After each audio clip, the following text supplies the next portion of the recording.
His scream shattered the silence of the dark, lonely room. A white cotton sheet soaked with sweat clung to his body as he woke up with a start. The nightmares intensified. Self-doubt was destroying his memories, altering the events he had witnessed with visions and dialogues that fueled his insecurity and wounded his male pride. Covering his eyes with his hands, Steve tried to catch his breath and get his bearings. When reality set in, any hope that his wife's betrayal was a terrible nightmare vanished, no matter how hard he tried to scratch his eyes out. Why? The first of many questions flooded his mind as his eyes adjusted to the darkness. Was he not manly enough for her? Did he not satisfy her in bed? Did she need the attention of another man? A better man? Why did she throw away 20 years of marriage for a fleeting infatuation? Did she no longer love him? Had she fallen in love with someone else? Was it because of something he had done? Because of something he had said? Was it one very bad thing, or the culmination of many little things? What had he done that was so bad that she had thrown herself into the arms of another man? Unfortunately for Steve, the silence in the hotel room offered no answers and no comfort. The incessant ringing of his cell phone interrupted his thoughts. He was sure he had turned the damn thing off, but apparently he had left it on vibrate. Another thing I can't do, he said to himself, fighting the feeling of fear. He wasn't ready to talk to her. The problem was that questions always come with answers. He wasn't sure he was ready to hear those answers. Fear gripped him and his heart sank. At that moment, he regretted eating Mexican food for dinner because his stomach was growling. With trepidation, Steve rolled out of bed to see who was calling. The lesser of two evils reared its ugly head. The screen displayed the number of the hospital where he worked. "It's 3 in the morning. I wish the sky would fall in," Steve replied, ignoring whoever was on the other end of the line. "Hi, buddy. Sorry to wake you up so early, but the central switchboard is down. The entire hospital is down, and there's a patient with a traumatic brain injury in the emergency room who's undergoing a CT scan. Without the switch, we can't send the images over the internet," explained Eric, one of Steve's subordinates. Steve jumped out of bed, trying to get dressed quickly, and replied, "Okay. The PACS system is on a separate segmented network. Redirect the firewall to the PACS router, bypassing the central switch. That should allow the radiologist to send the images to our night shift radiologists. The rest of the hospital staff will work with paper documents until we get the switchboard back up and running. Tell the night shift I'll be there in 10 minutes. "Good call. I didn't even think of that," Eric replied with relief. Unfortunately for Steve, life didn't stop because of a broken heart.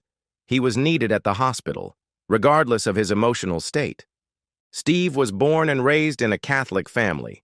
His parents insisted that he attend private school. Unfortunately, in rural America, classes at private Catholic schools were relatively small. Worse, the same students attended the same classes until someone failed a grade or moved away. This meant that one social misstep could brand a child for life, or at least for the 12 years of elementary and middle school. Steve was labeled a nerd from the start. There could have been several reasons why Steve became an outcast. Perhaps it was because math came easily to him, and he didn't have to try very hard in school. Or maybe it was because, unlike most of the students, he didn't come from a wealthy family. His clothes were ordinary and certainly not designer. Or maybe it all started when he fell madly in love with the most popular girl in school. In an attempt to win her affection, Steve wrote a love poem. It was written from the heart, but since he had never read Cyrano de Bergerac in elementary school, his words were unfortunate. The poem was passed around the class, and all the students joined in his humiliation. He became the laughingstock of the entire 5th grade. Needless to say, his confidence in interacting with girls was completely destroyed. Forced to endure the same group of students for the next 7 years, Steve resigned himself to his role as a nerd and outcast. He became fascinated with a new technology called the computer and learned everything he could about it. He was one of the first to realize that mistakes could be easily corrected, unlike matters of the heart and relationships with girls. Of course, Steve looked forward to graduating from high school and going to college. New friends and the chance to escape 12 years of hell were just the tip of the iceberg. After graduating with honors, Steve planned to attend the best college for computer science. He wanted to get a degree and then get a job at a large software development company. But life had other plans. During a school trip organized by his church, Steve met Jill. The awkward and socially inept boy and the skinny and unattractive girl had an awkward first date. For Steve, the fact that a girl showed interest in him was exciting and made his heart beat faster. For Jill, it was the first time a boy hadn't tried to grope her or compare her to the popular girls at school. More importantly, they liked each other's personalities. They found it easy to connect on a personal level. Soon, they fell in love. And soon, two awkward teenagers took their first clumsy steps in love. Although they were Catholics, society put too much pressure on them not to get married. Raging hormones also played an important role in their attempt to express their eternal love for each other. Unfortunately, their desire to choose which laws or commandments they wanted to follow did not overcome the laws of nature. A few months after their vacation, Jill became pregnant. For some reason, it was extremely important to them to follow their Catholic upbringing this time around. Instead of having an abortion, they decided to start a family. Steve's plans to go to college were ruined by one glance at a beautiful girl. Instead, he decided to work at an electronics store, where he was one of the computer technicians. In his spare time, he attended classes at a local college in hopes of earning an associate's degree in computer information systems. Steve accepted his new role as breadwinner and his destiny without hesitation or resistance. He was expected to take responsibility for his actions. His dreams, ambitions, and goals took a back seat so that he could become a husband and father. Loud music blaring from worn-out speakers competed with the roar of a car engine that had already passed 200,000 miles.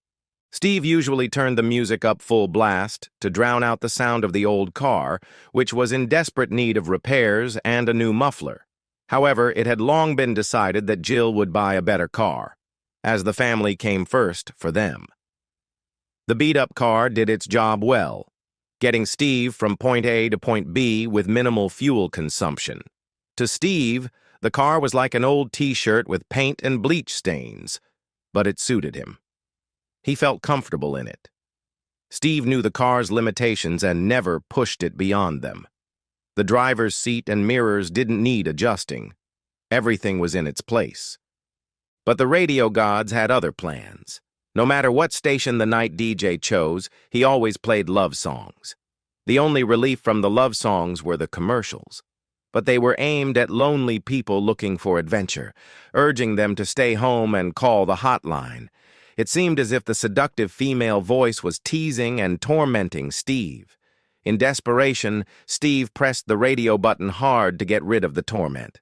However, Steve was outnumbered. In the silence of his car, his thoughts resumed with renewed vigor. "Why didn't you do anything?" Steve reproached himself. "You just stood there and watched that man grope your wife's naked body. You're weak. You're a coward. You could have done something, but you didn't. You just walked away. You didn't even fight back." Steve had always avoided conflict. He wasn't a covert operations specialist or an Army Ranger. He certainly wasn't a mixed martial arts champion, although he may have played a game or two on the console in his youth. Steve was just over 6 feet tall and weighed over 230 pounds. Most of that weight, accumulated around his waist, was the result of years of eating fast food. Going to the gym was not in Steve's vocabulary. The most intense activity Steve had ever engaged in was golf, if you can call hitting a ball into a pile of grass golf. Steve dismissed his own thoughts. You saw that guy's arms. They were twice the size of mine. He'd probably break me in half. It was humiliating enough that he brought my wife more joy than I ever had. A beating would only add to my humiliation. Besides, at this point, what was the point of fighting? She was already in his arms. Did he really want to add physical pain to his broken heart? By a lucky chance, Steve was more focused on his thoughts than on the traffic light, especially the red one, which he ran through without even noticing that he had slowed down. He wouldn't have realized what he had done if it hadn't been for the flashing red and blue lights in his rearview mirror. In a fit of despair, Steve banged his forehead against the steering wheel several times. He stared at the ceiling of the car as if he wanted to see the sky. "Are you done? I don't know what I did to make you so angry, but I'll gladly say 50 Hail Marys and 50 Our Fathers if you'll stop behaving like this." It got even worse. In April, sudden thunderstorms were not uncommon. Although the rain was welcome for farmland and the gardens of fussy neighbors, motorists stuck on the road with flat tires were not thrilled. This was especially true if the driver's cell phone was dead and there was no charger in the car. The situation was exacerbated by the fashion for thin cotton summer dresses, which the female driver had decided to wear because of the unusually warm weather. Although she managed to pull over to the side of the busy highway, any attempt to get out of the car and look around meant she would get soaked by the rain and spray from passing cars. Time had been kind to Jill. She was no longer an unattractive teenager trying to come to terms with her body. Thanks to late puberty and the weight she had gained during pregnancy, Jill had acquired feminine curves that made men of all ages turn to look at her. In hopes of preserving her youth, the middle-aged housewife dyed her honey-colored hair a golden shade to hide the pesky gray strands that seemed to never go away. Makeup and creams were in constant demand so that the mother of two could hide the crow's feet and wrinkles that come with age. By all standards of classification, Jill was a typical MILF. Fortunately for the depressed woman, one of the local patrol officers was passing by and did everything he could to turn around and offer help.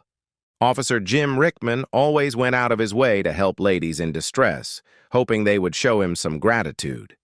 There was very little crime in this small town, so Officer Rickman spent most of his time pulling over speeding drivers. With beautiful women, all he had to do was flirt a little to avoid a speeding ticket. This muscular womanizer, 6 feet 2 inches tall and weighing 220 pounds, spent most of his free time at the local gym, pumping iron or circling the Pilates studio like a vulture. Instead of calling a tow truck, Officer Rickman replaced the wheel for the helpless housewife. He even offered to walk her home to make sure she got there safely. Raised with a spirit of hospitality and gratitude, Jill invited the police officer into her home so he could dry his clothes and have a cup of hot tea as a token of her appreciation and gratitude for his help. This invitation allowed Officer Rickman to admire Jill, imagining the purring sounds she made before, during, and after sex. Over tea, they were able to chat and reminisce about old times. Officer Rickman was the younger brother of Eddie Rickman. As a teenager, Jill fantasized that Eddie would fall in love with her, sweep her off her feet, and take her on a romantic trip or at least to a secluded place for a date. Officer Rickman, or Little Jimmy as Jill called him, explained that his older brother had been laid off because the local factory had closed and moved to Mexico. Jill silently thanked God for not answering her many prayers at that time. Leaving another stressful day at work behind him, Steve looked forward to returning home to his wife and relaxing in the evening. However, his desire to rest vanished when he noticed a police car parked outside his house. Unable to get his car into the garage, he parked on the street and quickly ran into the house to check if everything was okay. "Honey, it's little Jimmy. You remember Eddie's younger brother, right?" his lovely wife asked him. Showing his alpha male tendencies, Officer Rickman corrected Jill. "I'm not so little anymore." He flexed his muscles to emphasize his words. When he finally recognized Steve, he laughed loudly. He distracted the concerned husband and said to Jill, "Did you marry a rooster? Are you kidding?" Jill couldn't hold back her laughter. "Oh, I completely forgot about that nickname." Steve rolled his eyes, looked past the police officer, and asked his wife, "Are you okay? Are you hurt? Did something happen?" Jill waved her hand dismissively. "Nothing, honey. I protected her from danger and brought her home safe and sound. You have nothing to worry about, but next time check your tire pressure. I can't believe you let her drive on bald tires that needed to be inflated. The police officer interrupted him in a condescending tone. Steve tried to refute the condescending tone, but Jill intervened. Jimmy changed the tire on my minivan and made sure I got home safely. I invited him in for a cup of tea to express my gratitude. The predatory look on Officer Rickman's face spoke volumes. It was clear that Officer Rickman had a different idea of how Jill could have thanked him. I need to get back on patrol. If you need anything, Jill Billy, let me know, Jim Rickman said. Then he looked at Steve and said, "See you around, Rooster." Remembering the nickname she had been teased with for her flat chest and rural lifestyle, Jill laughed cheerfully. "Oh my God, I haven't been called that in a long time." She straightened her back to show off her ample bosom. She liked that her appearance made the young man proud. "Now no one will mistake me for a boy, will they?" Steve finally spoke and, gathering all his strength, walked Jim to the door. "Goodbye, Jimmy."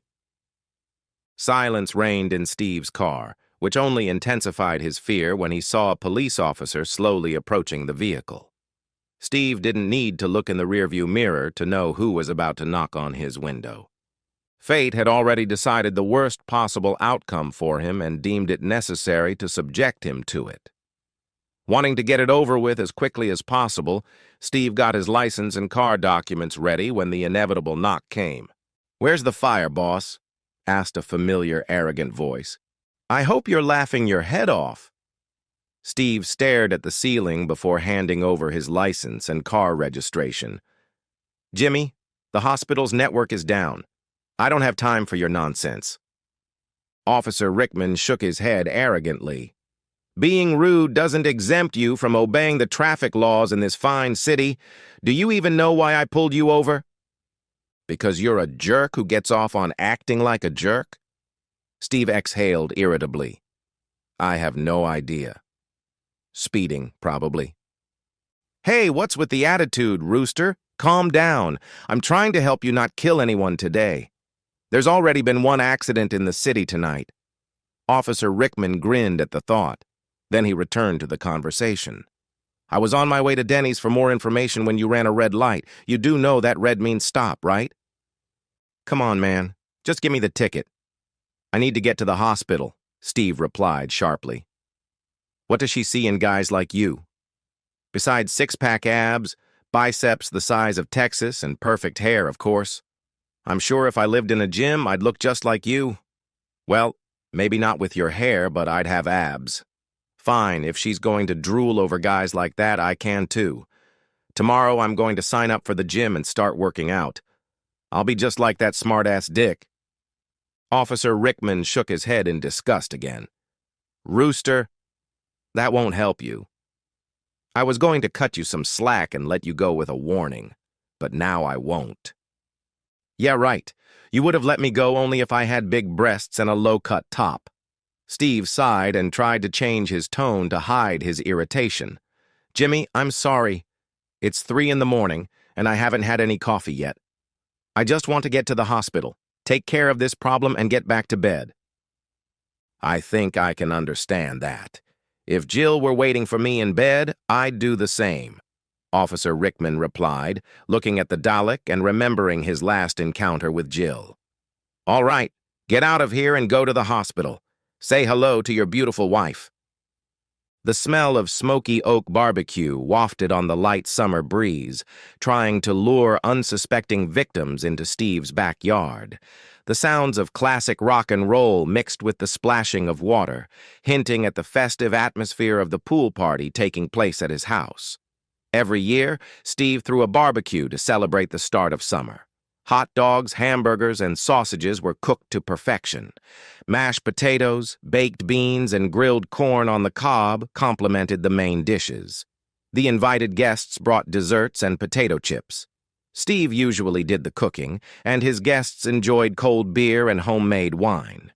Jill played the role of hostess, making sure everyone was fed. However, today was different. Even though it was Sunday, Steve had been called into the hospital. Jerry, the technician who worked weekends, had left for St. Louis for the weekend to watch a baseball game instead of fulfilling his job responsibilities. Although he planned to talk to Jerry about it on Monday, the fact remained. The hospital needed technical assistance right now. Disappointment and frustration clouded his mood as he rushed out of the house. While Steve worked on the malfunctioning access point in the emergency room, Jill convinced Dan to replace him as head chef at the party. Although Dan was married to Gloria, he was known for his wandering eye. It was no accident that Dan was working hard in the garden while Jill basked in the sun, working on her tan. So it was no surprise that Dan agreed to work the grill, especially since Jill decided to wear a bikini. The sheer sarong wrapped around her waist gave only the slightest impression of modesty and propriety. But that didn't stop Dan from imagining his neighbor's wife in a thong, or even something more revealing. Jill had spent most of the beginning of the year getting in shape for bikini season. She had gotten rid of her cellulite and belly. Fortunately, she had kept the extra weight in her breasts and hadn't lost the curves of her hips and buttocks. Many men at the party noticed her efforts. Some women noticed too, though their glances were more envious than lustful. More aggressive vultures circled the bikini-clad housewife, offering to help with the heavy lifting to demonstrate their masculinity. One of these vultures was police officer Jimmy Rickman. In a playful mood, he grabbed Jill by the arms and threatened to push her into the pool. She giggled and begged for mercy, knowing she couldn't escape. She pressed herself against Jimmy's body, trying to stop him from pushing her. That was Jimmy's plan all along. He heard her squeal as she braced herself for the cold water of the pool. He watched her sarong slip off her body as she dove underwater. He noticed the hungry glances of the men at the party as his wife climbed out of the pool, their eyes fixed on her butt. The fact that he was married to a beautiful woman who could attract the attention of other men filled Steve with pride.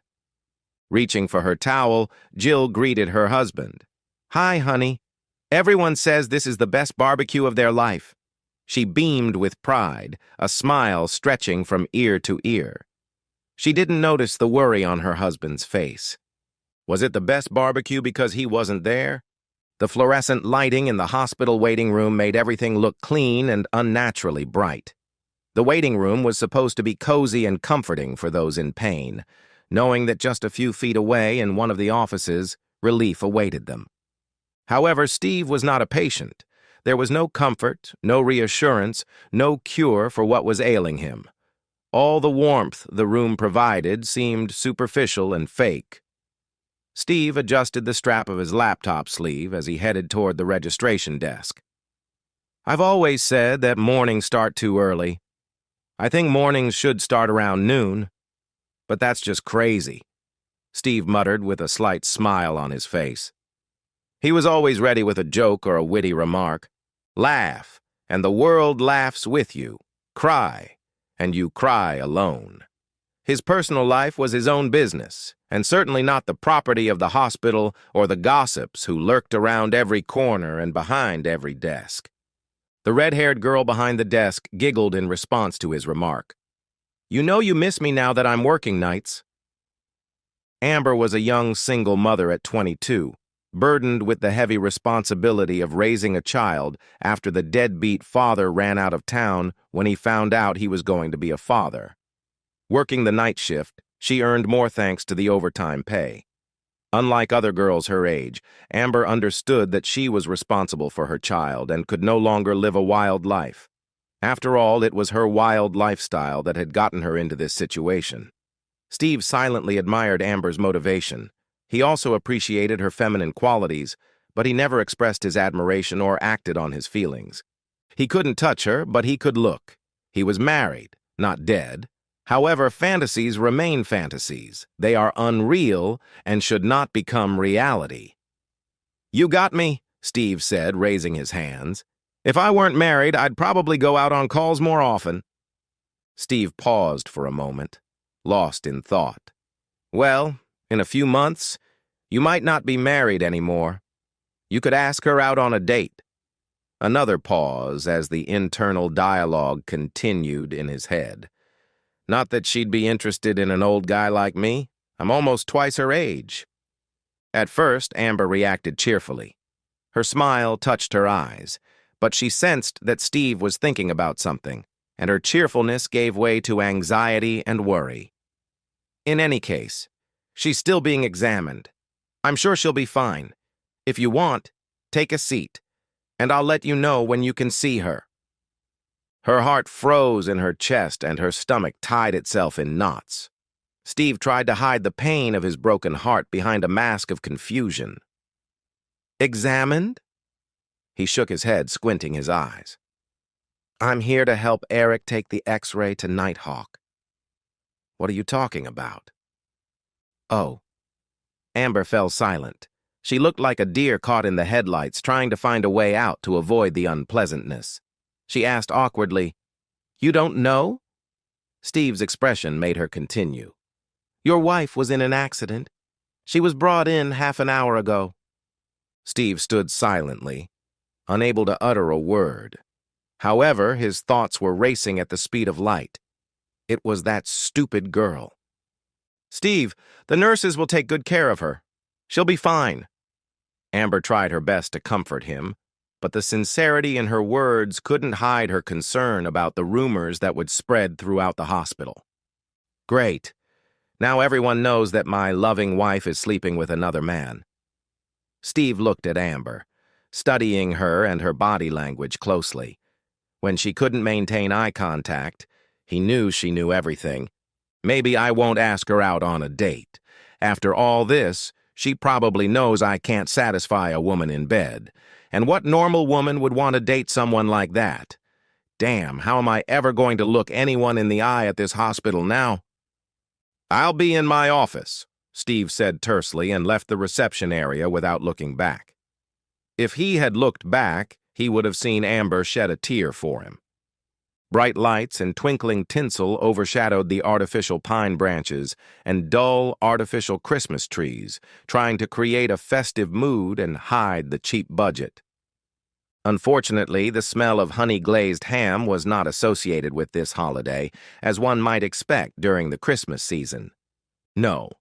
The hospital was a politically correct institution and did not want to offend Muslims who do not eat pork.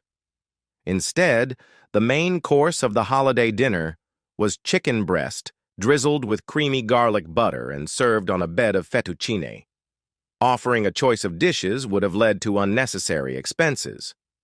Even the evening entertainment was provided by an amateur DJ who got the job because he was acquainted with someone in management and did not cost much. His musical repertoire was quite limited, either songs for drunken parties or melodramatic slow tunes that brought tears to the eyes. He didn't even have any Christmas music that could be played during dinner. The lighting on the dance floor flashed different colors at the same frequency, regardless of whether the song was upbeat and fast or a slow ballad. When the hospital administration and management tried to use the DJ's microphone, a constant hum and terrible ringing came from the speakers, which was perhaps worse than the sound of nails scratching a board. One of the administrators was Steve's boss, Jonathan. Not John or Johnny. Jonathan's full name sounded more impressive and created the illusion that he came from an old, wealthy family. This braggart was certainly a master of financial matters and knew how to find loopholes in GAAP standards to keep the hospital in the black. However, he was a true master of politics and knew how to present events in a favorable light. During such celebrations, he made it clear to everyone that spending money on employees was great for morale and worth every penny. However, the next day, he carefully checked all receipts and questioned the cost and validity of the expenses. The CFO aged like a $5 bottle of wine. His graying hair was mostly gray with a few strands of silver. His skin was tanned from endless hours on the golf course and at social events at the country club. Unfortunately, the same could not be said for his wife. She had been diagnosed with terminal cancer, and her death was only a matter of time. Jonathan, of course, played the role of the supportive husband and demanded the best from the hospital staff when she came in for x-rays. However, it was at these social events that Jonathan's true character came to the fore. Any woman in a dress with a slim figure became the object of his attention. In this rural area, the holidays were very much like an adult version of a high school prom. Women were allowed to take half a day off work to get their hair done. To find the perfect evening gown, you had to drive hundreds of miles to the mall so that no one else would have the same one. Jill was no different from other women. For a housewife and mother of two, holidays were the only time of year when she could dress up and socialize with adults her own age, rather than children and their friends. She always tried to look her best for her husband, as her appearance reflected his status. Perfect curls, the right shine on her little black dress, and good posture in high heels created the image of a devoted and supportive wife. She was always bothered by those pesky extra pounds. Walking, drinking water, and exercise videos didn't help her lose the weight around her stomach and hips. In October, Jill realized that the holiday season was fast approaching, followed by bikini season. Determined to finally get rid of her cellulite and fat, Jill signed up for a gym membership and strength training classes. If overweight people on reality TV shows can lose weight, then so can Jill. Jill tried to convince Steve to sign up with her so they could lose weight together, but Steve always found an excuse not to go. Whether it was work, family, or household chores, Steve didn't want to be around her. Disappointed, Jill reluctantly accepted Steve's excuses, but she didn't use them herself. After 3 months, Jill showed signs of healthy weight loss. Jill rewarded herself with a new evening dress. She needed a new dress because her old, time-tested one no longer fit. She had lost a couple of sizes. Jill tried to reward herself with something other than food. It was the middle of the holiday season, and she wasn't going to give in to temptation. Jill's sheath dress hugged the soft curves of her breasts and the delicate contours of her feminine figure. The wide V neckline modestly revealed her cleavage, although a deep necklace helped distract attention from her hidden breasts. Jonathan made his way around the tables, politely greeting the directors and their spouses, then quickly excused himself. The lack of Christmas bonuses had caused discontent among the employees, but achieving the goals meant a hefty bonus for the CFO. When he saw Steve's wife, he changed his plans. The DJ switched the dance music to a slow love song. It was one of Jill's favorite songs, and she was already getting up to pull her husband onto the dance floor. Steve didn't mind until Jonathan asked her to dance. Steve wanted to refuse, but it was his boss. Steve and Jill exchanged helpless glances. Not wanting to cause a scene or make a social blunder, Jill accepted Jonathan's invitation to dance. Jonathan was taller than Jill, and while the slow song played, he let his eyes wander down her cleavage. His hands slid down, pressing his body against hers. Such brazen actions in front of everyone stunned Jill and robbed her of the ability to resist. She didn't object to him putting his hands on her body. Her arms didn't increase the distance between their dancing bodies. Her wide eyes tried to express her embarrassment, but Jonathan didn't care about her feelings. All that mattered to him was what he was feeling. Fortunately, Steve understood his wife's plea for help. He tapped Jonathan politely on the shoulder and asked, "Can I talk to you, Jonathan?" "You have a beautiful wife, Steve. Have a wonderful evening," Jonathan replied politely, but made it clear that he wanted to leave as soon as possible to shake hands with the directors. Although Steve reacted quickly to save his wife, the damage was done. The next day, rumors and exaggerated stories spread throughout the hospital that the CFO had made advances toward Steve's wife and that she had not resisted. The darkness of the house that had become Steve's home enveloped him and hid him from the world. Stacks of papers crisscrossed on his desk reminded him of projects with approaching deadlines, and he paid no attention to his personal life. The life he had built within these four walls was teetering on the brink of collapse, along with the world around him. Only the soft light of his laptop illuminated his world, helping him focus on the task at hand. The hospital needed him to solve a technical problem. The emergency doctor needed Steve's help to provide quality care to his patients.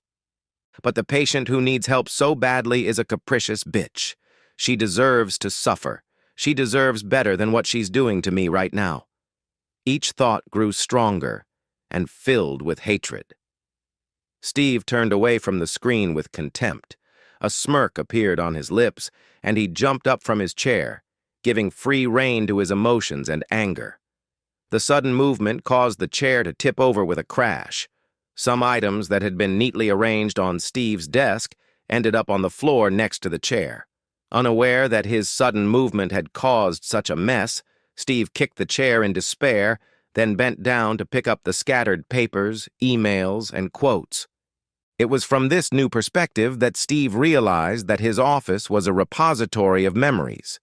His home may have been destroyed, but family photos were strategically placed around his workspace. Fate must have arranged for the photo of him playing with his two sons to be illuminated by the light from his laptop. Or perhaps some cosmic being, great and powerful, had placed Jill's 40th birthday photo at just the right angle, so that his children's love for their mother would not go unnoticed. Or maybe the hand of God had touched this composition to whisper softly in the ear of a lost man, "You need your mother." Resigned, Steve closed his eyes, quickly gathered his papers, and returned to his laptop. However, before he could type a single letter or command, his office door flew open. "Bud, are you okay?" "I heard a loud noise," Eric asked with some concern. Steve sighed heavily and continued typing on the keyboard. "Yes, everything's fine. I'm just a little upset and tired." Eric shook his head, looking puzzled. "Why are you here?" "I fixed the problem like you asked me to on the phone. The images are being transmitted right now. That was very clever."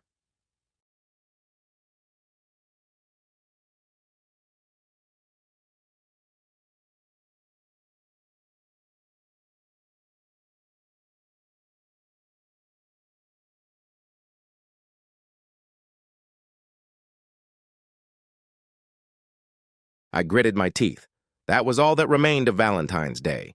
I was alone, and she had cheated on me. Just one night, right? Dee and the others repeated this, trying to talk me out of killing myself. After all, what is one night? Ha! Who made that rule? Are one-night stands okay if the other person is famous enough? And who decides who's famous enough? The cheater, of course. Well, maybe their friends too. The spouse doesn't get a say. Well, screw them all.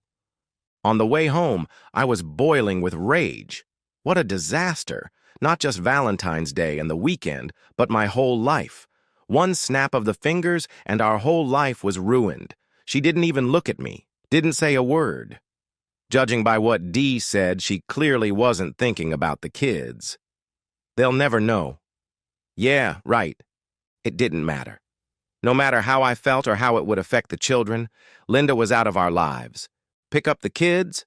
Probably best. So I called Mrs. Porter and picked up two sleeping, unsuspecting children who knew nothing about their mother's chili. On the way home, I called my parents to get their opinion. Had I done the wrong thing? Was it, as Dee claimed, just a reaction of my fragile male ego? Mom was a woman who had been married for decades. What would she say? "What? Is April Fool's Day a month early?" She pretended to laugh. "Unfortunately not, Mom. She didn't even look my way. She just walked off with some local hunk to get robbed and raped." That usual slut. All of Mom's plans to lay her sweet head on her pillow and get some sleep were blown away by the mushroom cloud of her nuclear explosion. "Calvin, wake up! We're going to Jim and Linda's now. Get out of bed and get dressed. Don't worry, dear." Her jet of fire turned in my direction. "We'll be there in an hour to look after the kids." Okay.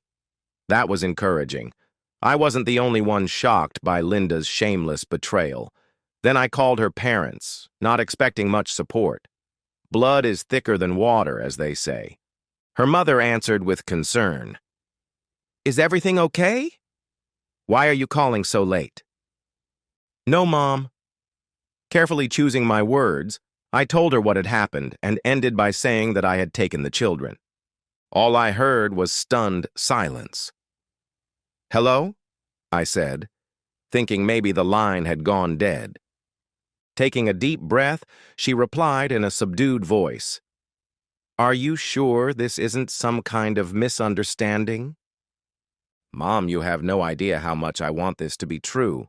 But this has been going on for 2 hours. She's not answering her phone, she's not home, but her car is here. Her best friend tried to calm me down, saying she's just spending the night at his place.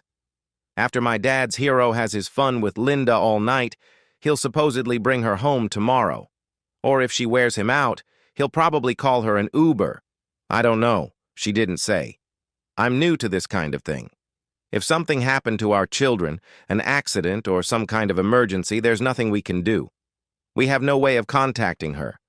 A mother's heart." "I don't know what to say." Her mother's voice was full of defeat and disappointment. "We didn't raise our daughter to get involved in this kind of nonsense. Excuse my French. Is there anything we can do?" "Thanks, Mom. It would be great if you could be here tomorrow when she gets back. From what Dee said, Linda doesn't think she did anything wrong, and I think she'll blame it all on my fragile male ego. Your presence and Dad's, as representatives of decency and common sense, would be very welcome. Also, she'll need a place to stay when I kick her out of the house, so if you could take her in, that would be great." "What time?" "I have no idea. She left without even looking at me. All I know is what her accomplice told me.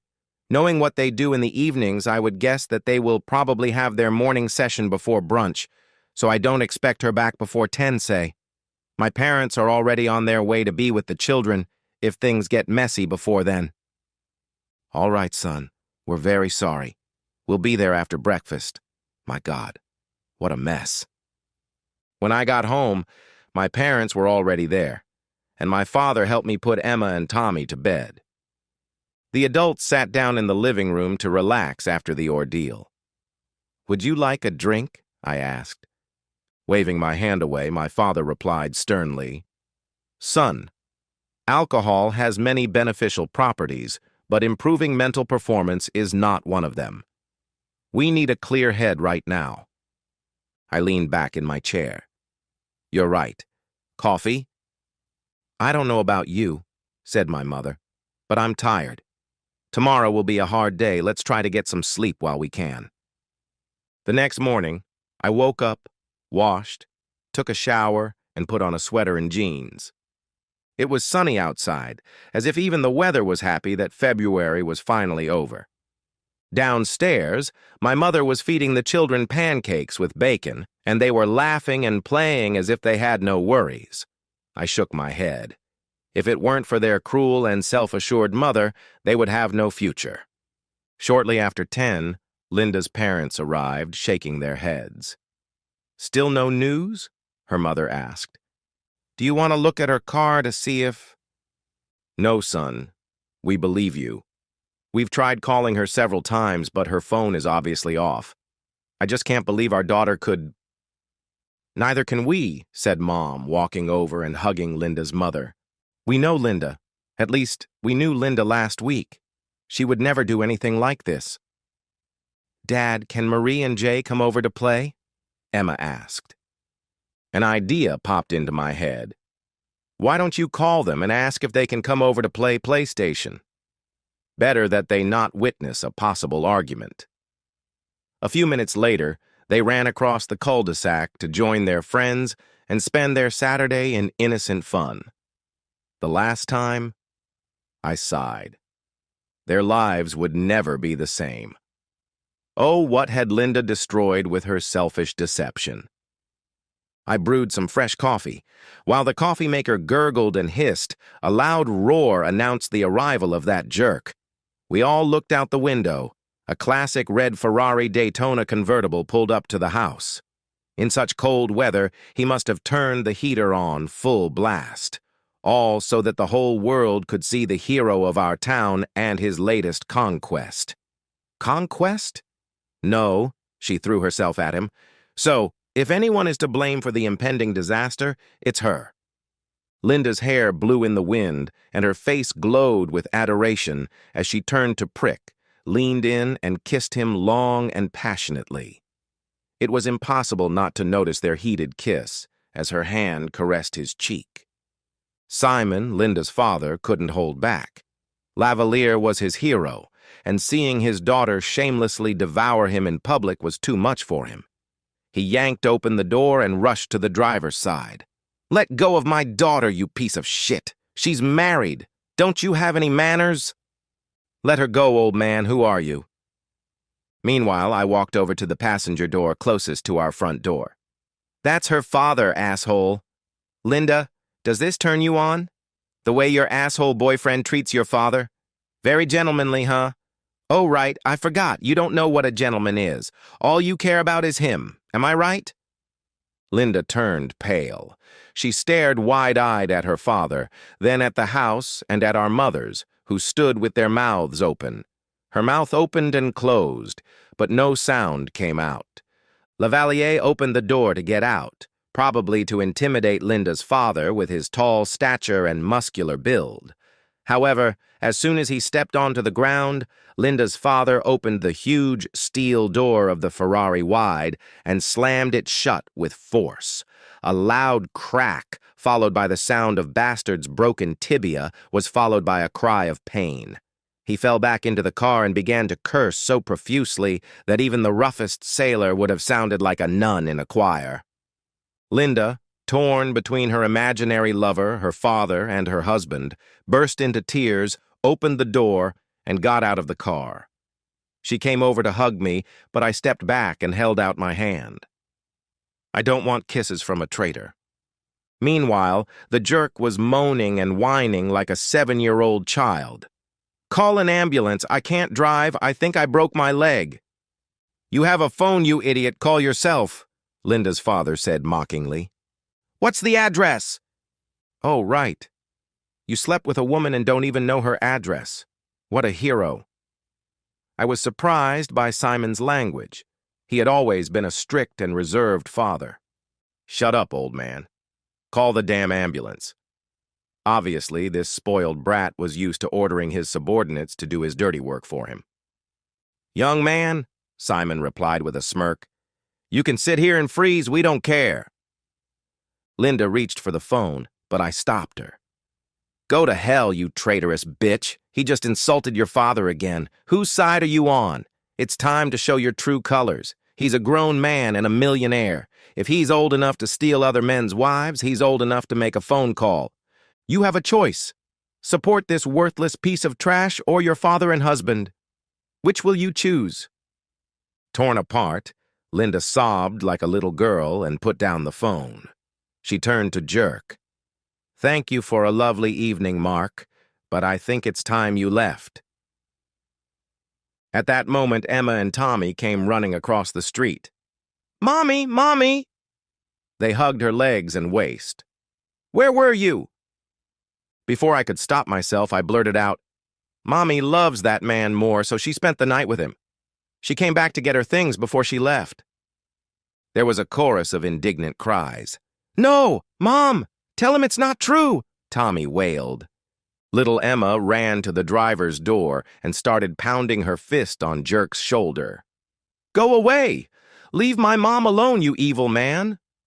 Clearly still in pain, Jerk took the phone away from his ear and barked at Emma. "Shut up, you little brat! Can't you see I'm on the phone?" In the blink of an eye, Linda's father, who had been standing on the other side of the car, ran over to them. "What did you say?" He knocked the phone out of Jerk's ear and threw it onto the road. Sometimes driving a convertible isn't the best idea.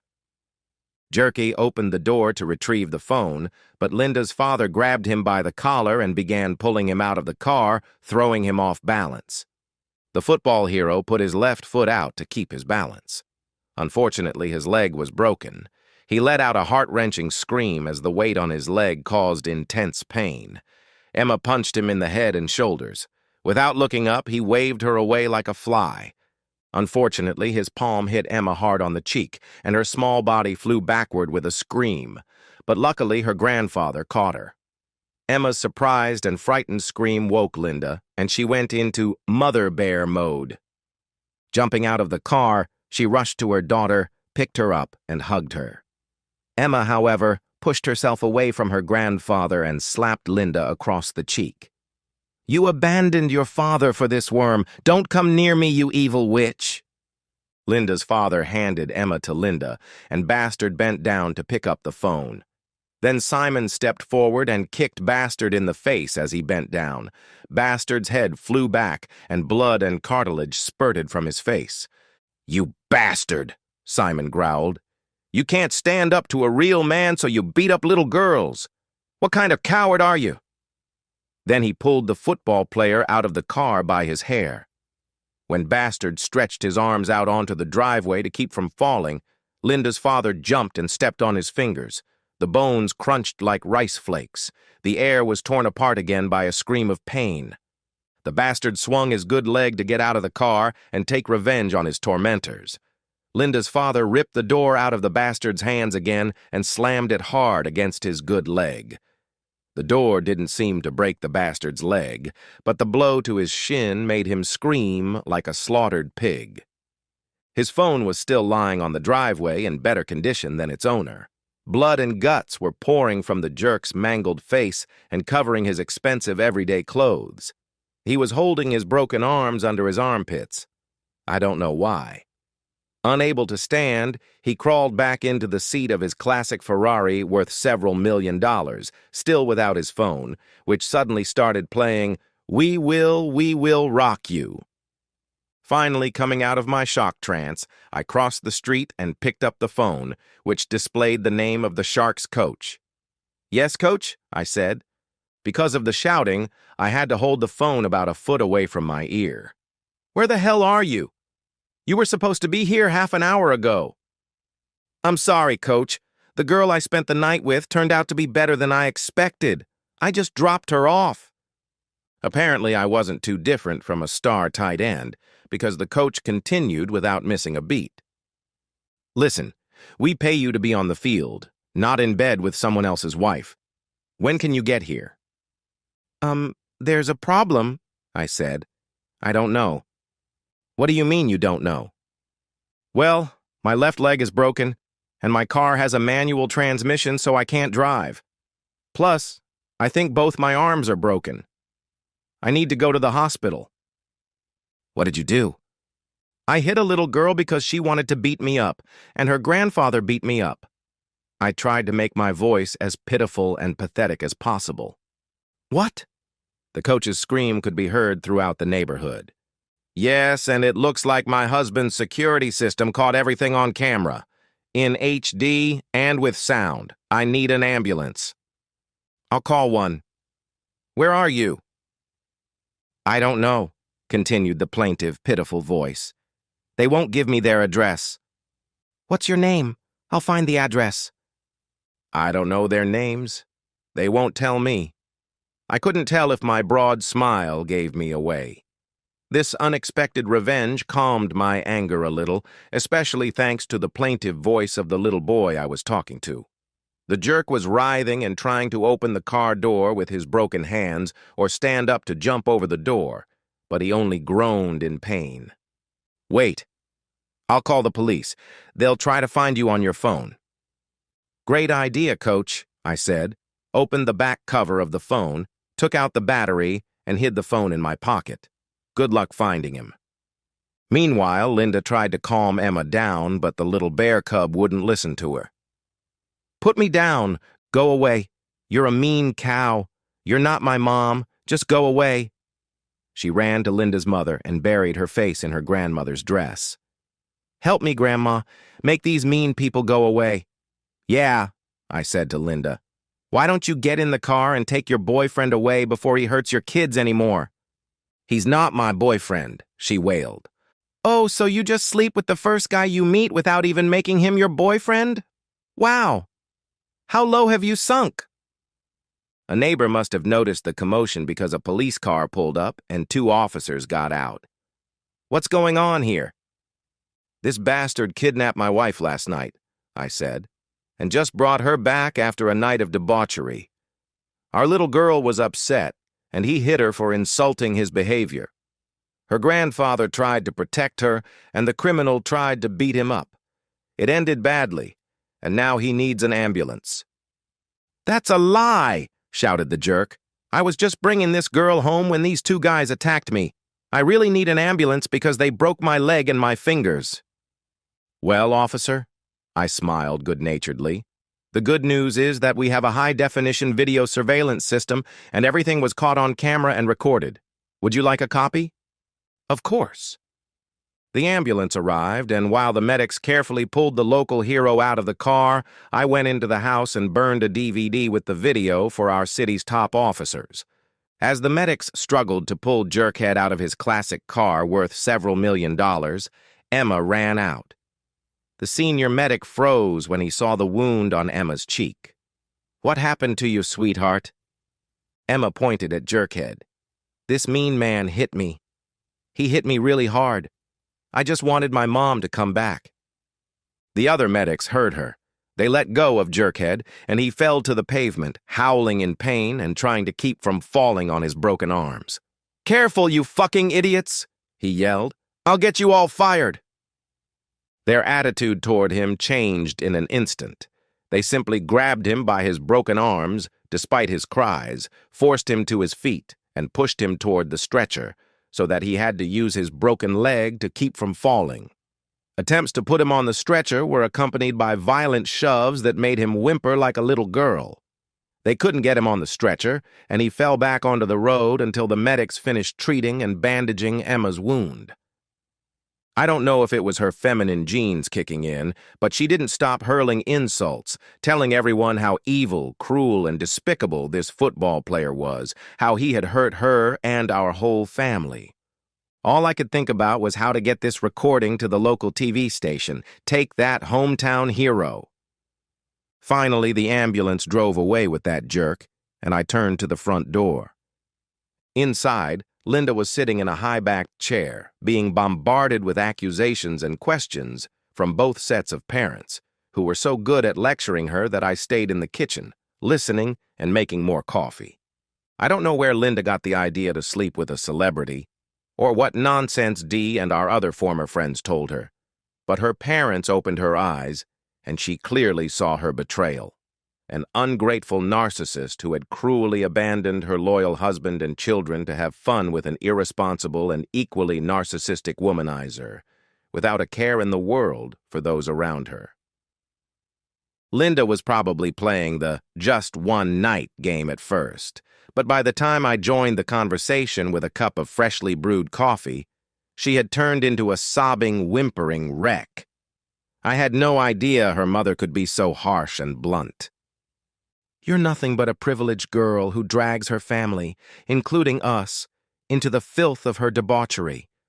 Aren't you ashamed? Is that how your father and I raised you? One night? Ha! What's next? Murder is okay if it's just for one night? Where do you draw the line? You think you have the right to a night of fun?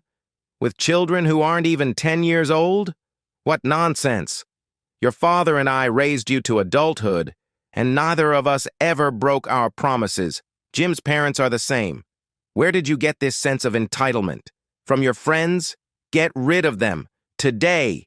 You need to wake up, girl, and wake up fast. What you did is completely and utterly unacceptable. It's evil. Do you understand? Evil. You have no excuse, especially for this one-night stand. So what if that jerk is famous? When you had your children, you made a long-term commitment to make them your top priority. What if Emma had ended up in the hospital last night? No one could reach you. Was that famous guy more important than your children? Damn it, girl, you're crazy. You need a psychiatrist. And you're such an idiot! Did you see how he hit little Emma? She flew through the air. What kind of guy did you choose? And then you took his side against your father. I'm so ashamed to be your sister. After that torrent of venom, Linda couldn't say a word. In the reflection of the window, I saw her slump down, hiding her face in her hands, and sob uncontrollably. I walked into the living room and sat down in the only empty seat next to her father. My mother's tirade must have had an effect on her because her demeanor and tone changed completely. "Oh, Jim, I'm so sorry," Linda moaned. "Mom's right. I ruined everything and acted like a blind, brainless fan. I can't believe I let him influence me and let Dee talk me into it." She shook her head. "I can't believe I was so stupid." "Was sex worth losing your family?" She was overcome by another wave of sobs. "Nothing, nothing is worth losing you. I wish I could just forget it all. But I can't. How can I make it up to you? And to Emma? You mean so much more to me than one night with Mark. I know it didn't seem like it last night, but it's true. Will I ever be able to make it up to you?" And she burst into tears again. It was getting harder and harder to be angry with her. Her remorse seemed genuine, but how would she feel tomorrow morning when the sun came up and no one was beating her? And the memories of all that ecstasy? However, Prick's cowardly behavior in the driveway had almost certainly destroyed any notion that he could be a macho man or a hero. "Give me your phone," I said. "What? Why?" "Now is not the time to resist. Give me your damn phone." She stood up, found her purse, and handed me the phone. I turned it on and it unlocked. At least she hadn't set a passcode to hide anything. I looked through her text messages but found nothing from Jerk. Same with her calls, emails, and voicemails. Looking through her contacts, I didn't see anything that looked like his. "Did you exchange phone numbers with him?" She shook her head and said, "No. We broke up." "I'm sorry I don't believe you, but the kiss you gave him on our driveway didn't look like we broke up." "I know, I'm ashamed," she said in a defeated voice. "It was like I was under some kind of spell. Please forgive me. I know it looked sleazy. I'm so sorry. I don't know what to say." The room was silent until Linda's mother spoke. "I think you need to take a shower and get dressed. Your father and I are going home. If Jim kicks you out, you can stay with us. I won't say you're welcome, but you're our daughter." Her parents stood up and headed for the front door. Linda reached out to hug them, but they turned away, and her mother pointed to the stairs. My mother stood up and sat down next to me. "Jim, I'm so sorry. Please understand that this isn't your fault. You're a good man, and we're proud of you. Whatever decision you make about your marriage, we'll support you." I was most concerned about our two innocent children. What would be best for them? Without a doubt, banishing this spoiled bitch would hurt them. But I couldn't take her back as if nothing had happened. So I decided we needed to see how serious Linda was about fixing what she had done. The first test of Linda's remorse was whether she would abandon her friends. Eager to prove herself, she did so that same day, and she didn't change her mind. It was a good start, which left the door open. I made copies of the surveillance footage and sent them to the police, the 3 major TV stations, and the only newspaper left in town. The national response was swift and harsh. In less than 2 weeks, Bastard lost all his sponsors and advertising contracts. The team kicked him off the roster. After he was fired, another team offered him a contract with a minimum salary. The minimum salary in the NFL is still several $100,000 a year, but the offer was rejected due to the huge public outcry in the city. The footage of Emma being hit made her famous at school, but like a true soldier, she didn't let it change her. Bastard, on the other hand, got to know prison and its inhabitants. There were no $10 million contracts there, only angry inmates who didn't give a damn about his family jewels or his knees. Linda spent several months in therapy to understand what made her vulnerable to the charms of Martian female admirers. In the end, the horror of Emma's beating made her stop flirting and dancing with other men when we went out, and it made her sign a prenuptial agreement without hesitation. Although the concessions our family lawyer was able to extract from that jerk and his various accomplices, lawyers and fat wallets are a perfect match in court, weren't overly generous, they at least allowed us to move to a different neighborhood, away from Linda's former friends, and make new ones. Best of all, Linda's determination led her to become the Linda we knew before the incident, as we came to call that fateful evening. A loving, fun, and beautiful wife and mother. I was given carte blanche for all her flaws, and we enjoyed a renaissance in the bedroom thanks to her new attitude toward me. She never complained when I didn't buy her gifts, flowers, or chocolate, or take her out to dinner on Valentine's Day. And we ate chili without any consequences. All's well that ends well, even if it took a year or 3.